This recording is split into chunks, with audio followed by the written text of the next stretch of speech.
ଦିନକୁ ଦିନ ବଣୁଆ ହାତୀର ସବୁ ଅଞ୍ଚଳରେ ଉପଦ୍ରବ ସହିତ ଧନଜୀବନ ଅନିଷ୍ଟ ହେବାରେ ଲାଗି ରହିଛି।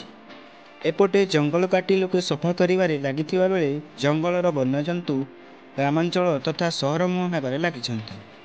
ବନ ବିଭାଗ କର୍ମଚାରୀମାନଙ୍କୁ ବାରମ୍ବାର ଖବର ଦେଲେ ମଧ୍ୟ ସେମାନେ ଧ୍ୟାନ ଦେଉନଥିବା ଜନମହଳରେ ଅସନ୍ତୋଷ ପ୍ରକାଶ ପାଉଛି।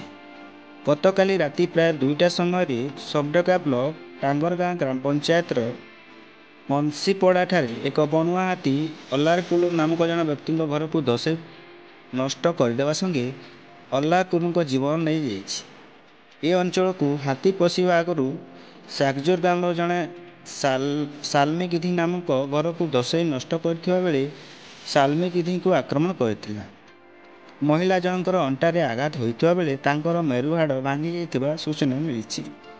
ସକାଳେ ସବଡେଗା ବନ ବିଭାଗ ତଥା ତଳସରା ପୋଲିସ ଷ୍ଟେସନକୁ ଗ୍ରାମବାସୀ ଖବର ଦେବାରୁ ବନ ବିଭାଗ ଓ ପୋଲିସ କର୍ମକର୍ତ୍ତା ସେଠାକୁ ପହଞ୍ଚି ସାଲ୍ମୀ ଗିଧିଙ୍କୁ ସ୍ଥାନୀୟ ସବଡେଗା ଚିକିତ୍ସାଳୟକୁ ପଠାଇଥିଲେ ଓ ଟାଙ୍ଗରଗାଁର ଶବ ବ୍ୟବଚ୍ଛେଦ ପାଇଁ ସୁନ୍ଦରଗଡ଼ ମୁଖ୍ୟ ଡାକ୍ତରଖାନାକୁ ପଠାଇଥିଲେ।